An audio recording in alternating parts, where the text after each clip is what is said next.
ನಮಸ್ಕಾರ ಎಲ್ರಿಗೂ, ನಾನು ನಿಮ್ಮ ಪ್ರೀತಿಯ ಅರ್ಪಣಾ. ನನ್ನ ಚಾನಲ್ಗೆ ನಿಮಗೆಲ್ಲ ಮತ್ತೊಮ್ಮೆ ಸ್ವಾಗತ. ರಥಸಪ್ತಮಿ ದಿನ ಪೂಜಾ ಮಾಡಿ ಜಬರ್ದಸ್ತ್ ಊಟ ಮಾಡಿ ನನ್ನ ಮಗಳದು 5ನೇ ವರ್ಷದ ಹಣ್ಣು ಎರಿಯೋ ಕಾರ್ಯಕ್ರಮ ಇಟ್ಕೊಂಡಿದ್ವಿ.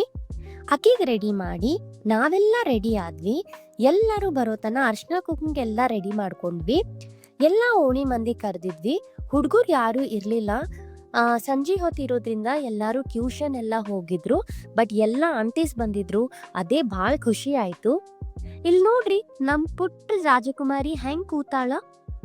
ಸಂಕ್ರಾಂತಿಗೆ ಮಾಡ್ಲಿಕ್ಕೆ ಆಗಿರ್ಲಿಲ್ಲ, ಅದಕ್ಕೆ ನಾವು ರಥಸಪ್ತಮಿಗೆ ಮಾಡಿದ್ವಿ. 1 ವರ್ಷದಿಂದ 5 ವರ್ಷ ಮಕ್ಕಳಿಗೆ ಹಣ್ಣು ಎರಿತಾರ ನಮ್ ಕಡೆ.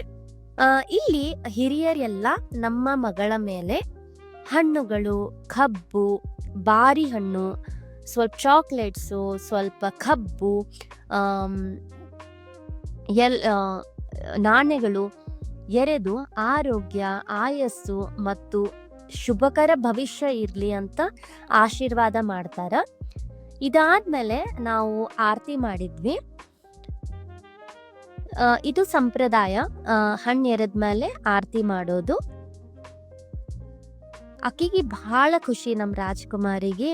ಆಮೇಲೆ ಇದು 5ನೇ ವರ್ಷದ ಇರೋದ್ರಿಂದ ಒಂದ್ ಸ್ವಲ್ಪ ಸ್ಪೆಷಲ್ ಇತ್ತು ನಮ್ಗ. ಹಾಡ ಎಲ್ಲ ಹಾಡ್ಲಿಗತ್ತಿದ್ದೆ ನಾನು.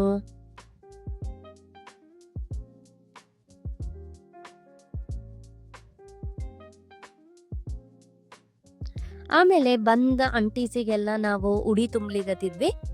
ಇವತ್ ನೋಡ್ರಿ, ಚುರುಮುರಿ, ಬಾರಿ ಹಣ್ಣು ಇಂಥದೆಲ್ಲ ನಾವು ಉಡಿ ತುಂಬಬೇಕು.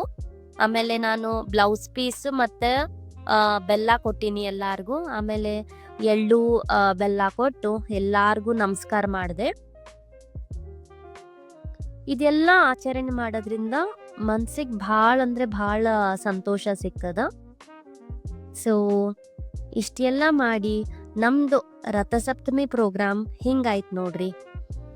ಈ ವಿಡಿಯೋ ನಿಮಗೆ ಇಷ್ಟ ಆದರೆ ದಯವಿಟ್ಟು ಲೈಕ್ ಮಾಡಿರಿ. ಹಾಗೆ ನನ್ನ ಚಾನಲ್ಗೆ ಇನ್ನೂ ತನಕ ನೀವು ಸಬ್ಸ್ಕ್ರೈಬ್ ಮಾಡ್ಕೊಂಡಿಲ್ಲ ಅಂದರೆ ಪ್ಲೀಸ್ ಸಬ್ಸ್ಕ್ರೈಬ್ ಮಾಡ್ಕೊಳ್ಳಿ. Thank you so much for watching.